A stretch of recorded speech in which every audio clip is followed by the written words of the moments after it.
Problemado sa pag-ibig, pamilya, o nahihirapang hanapin ang sarili? Huwag mag-atubili dahil may nakikinig sa'yo. Love Me, Kathy G. This love letter is from RV. Dear Kathy G. Ako nga pala si RV, 42 years old from Pasig. At ang kwento ng pag-ibig ko ay nagsimula sa isang eksenang akala ko noon sa pelikula lang nangyayari. High school pa lang kami nang una ko siyang makita. Sa gitna ng quadrangle sa pagitan ng ingay ng mga estudyante. Biglang bumagal ang ikot ng mundo ko, Kathy. Totoo pala ang sinasabing slow motion moment kapag may isang taong biglang humawak ng puso mo nang hindi nagpapaalam. Isang araw may babaeng biglang pumasok sa silid namin. Nagkamali ng pasok. Si Ana. Siya rin ang babaeng nakita ko sa quadrangle. Halos matawa siya sa hiya habang ako naman hindi alam kung tatawa ba o tititig lang. Katabing classroom lang pala namin siya, Kathy. Doon ako natuwa. Crush lang muna, tingin-tingin, ngiti-ngiti. Hanggang sa naging magkaklase kami ng second year at unti-unting naging mas malalim ang pagtingin ko sa kanya. Eventually, naging malapit kami, hindi lang dahil sa gusto ko siya kundi dahil pareho kaming may dinadalang bigat sa pamilya. Dahil nga araw-araw na kaming magkakasama sa classroom, napapadalas ang pag-uusap namin dahil madalas akong nagpapapansin sa kanya, Kathy. May mga problema kaming na-share sa isa't isa na hindi basta na ikukwento kahit kanino. Kathy, sa isa't isa naming natagpuan ang pahinga. Sa mga simpleng usap, sa tahimik na samahan, sa presensyang nagsasabing, nandito lang ako. Pagdating namin ng fourth year, naglakas loob ako na ligawan siya, Kathy. Hindi nagtagal at sinagot naman niya ako.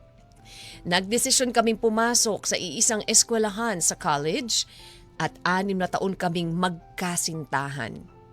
At sa 6 na taon na yon, hindi niya pa ako napakilala sa pamilya niya. Nahirapan daw siya, Kathy, dahil nag-iisa siyang babae sa family, kaya hindi madali ang relasyon namin sa loob ng 6 na taon. Puro tago at takas ang nangyari.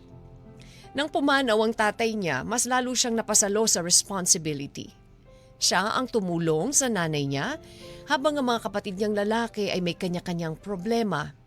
Isa'y nalulong sa bisyo, isa na may pasaway. Gusto niya akong ipakilala pero laging may dahilan ng tadhana para maghintay muna. Nang parehas na kaming nagtatrabaho, doon pumasok ang pagod. Hindi dahil nawala ang pagmamahal, kundi dahil dumating kami sa puntong hindi pa namin masagot ang tanong kung handa na ba kaming magpakasal. Unti-unting nagkasawaan, Kathy. Hanggang sa nagdesisyon kaming maghiwalay na lang muna. 3 buwan walang kami. May mga nakausap akong iba pero hanggang usap lang. Walang pumalit or tumagal. Kasi kahit hiwalay na kami, siya pa rin ang hinahanap ng puso ko. Nagkakasalubong kami sa trabaho, magkalapit pero magkalayo. Walang pansinan, walang imikan. At doon ko napagtanto, mas masakit pala ang magkunwaring wala na kahit meron pa. Until one day, Kathy, may nakita akong post niya sa Facebook sa mismong araw ng anniversary sana namin noon. Nag-status siya at nakalagay doon na I died 13 times today. Alam kong tungkol sa amin yon, Kathy. Kaya hindi ko na napigilan ng sarili ko, minessage ko siya, tinanong kung pwede kaming magkita at mag-usap. Sumagot naman siya ng okay at subukan raw namin ulit. Kathy, nag-outing kaming dalawa. Nag-usap kami at naalala namin kung saan kami nagsimula. Nagbalik ang init ng yakap, ang lambing ng presensya. At sa gabing yun, may nabuo. Isang bagong dahilan para lumaban. Isang bagong buhay ang panganay naming anak na si Bea. Doon namin napagtanto na hindi pala aksidente ang pagbabalik namin sa isa't isa, Kathy. Yon ang naging desisyon namin para magpakasal. Hindi naging madali ang buhay pamilya, maraming pagsubok, maraming adjustments, Kathy. Mahirap. Ang paghawak ng kamay kahit maraming beses ng muntik mabitawan. Ang pag-ibig pala, Kathy, ay hindi laging perpekto sa simula.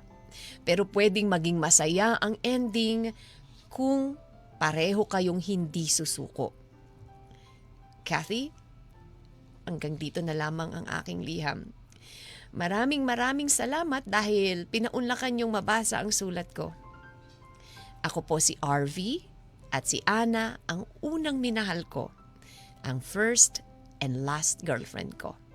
Ang paulit-ulit kong pinili at ang taong nagpapatunay na ang pag-ibig, kapag totoo, laging may second chance.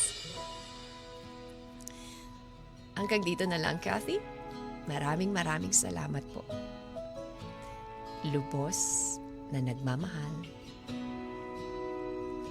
RV. Love Me, Kathy G.